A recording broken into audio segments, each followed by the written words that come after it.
Oke,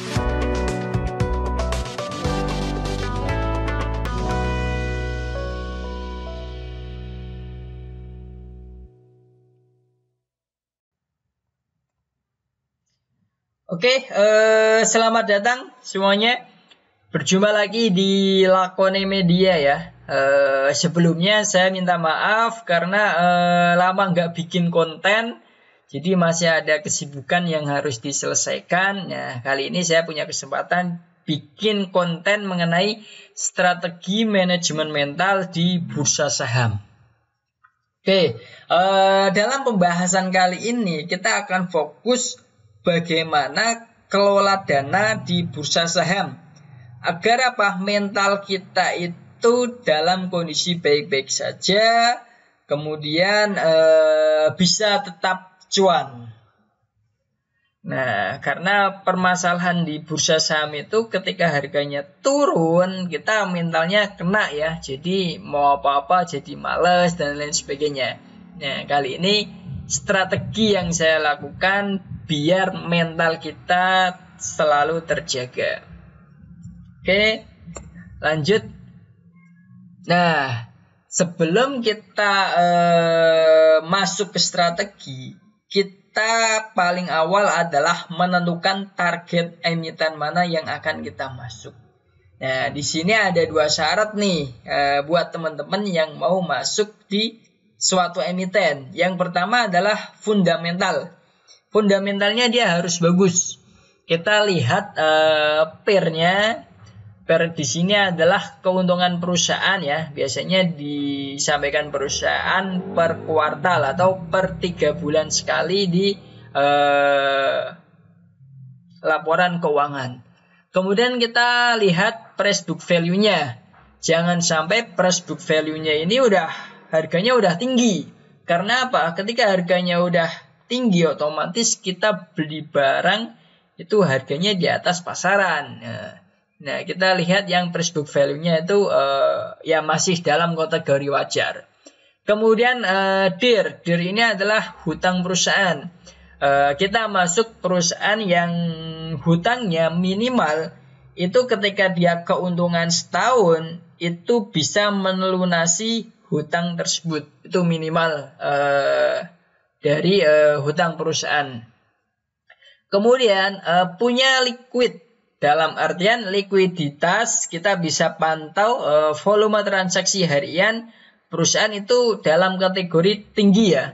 Dalam artian kita bisa kapan saja menjual saham yang kita pegang. Oke, lanjut. Nah, strategi alokasi dana, strategi yang saya terapkan misalkan nih, kita punya dana 10 juta yang akan dimasukin ke satu emiten. Kemudian dari 10 juta itu kita bagi 3, yaitu 2 juta, 3 juta, dan 5 juta.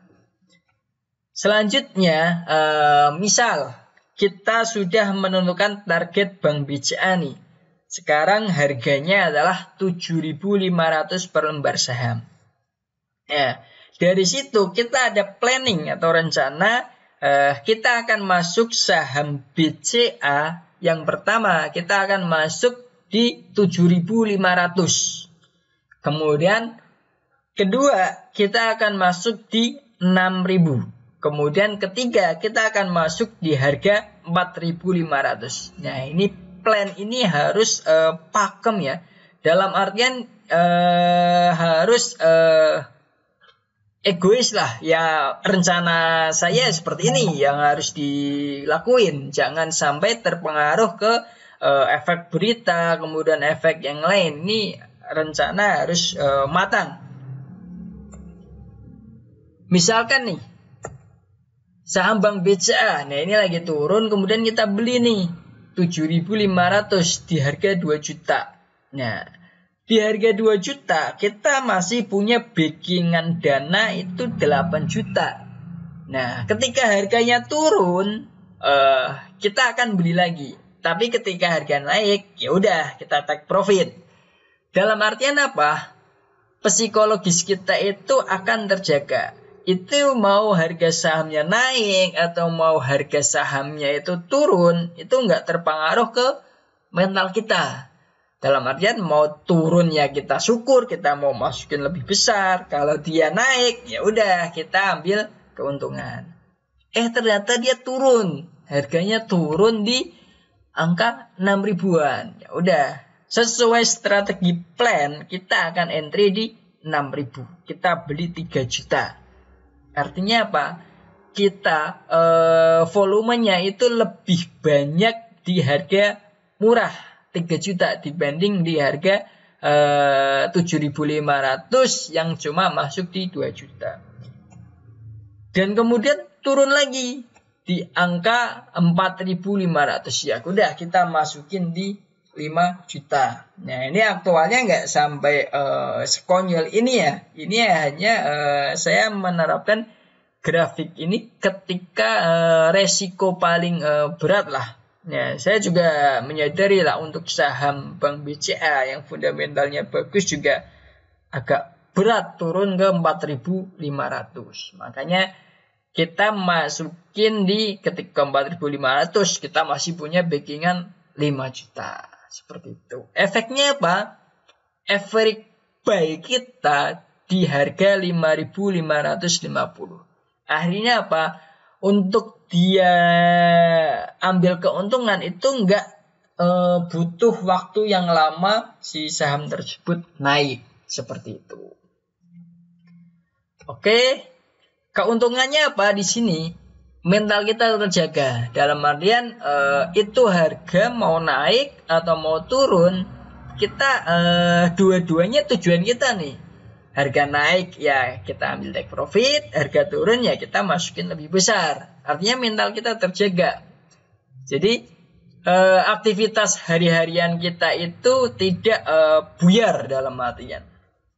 Selanjutnya di sini take profit fleksibel. Dalam artian kita udah masuk 2 juta nih, ternyata udah untung. Ya udah kita ambil take profit, turun kita masuk lagi. Seperti itu. Jadi fleksibel ya, kita mau ambil take profit berapa persen itu fleksibel. Kemudian nilai average price-nya itu rendah. Ketika kita total semuanya itu rata-rata harga beli itu di harga 5.550. Nah itu masih dalam kategori wajar. Atau minimal itu harga yang kita pegang itu lebih rendah dari harga yang orang-orang lain pegang. Oke. Terima kasih. Dalam konten kali ini semoga bermanfaat bagi teman-teman. Dan jika ada pertanyaan bisa langsung komen di bawah. Dan ketika konten ini bermanfaat, minta tolong bantu di subscribe. Terima kasih semuanya. Sampai jumpa.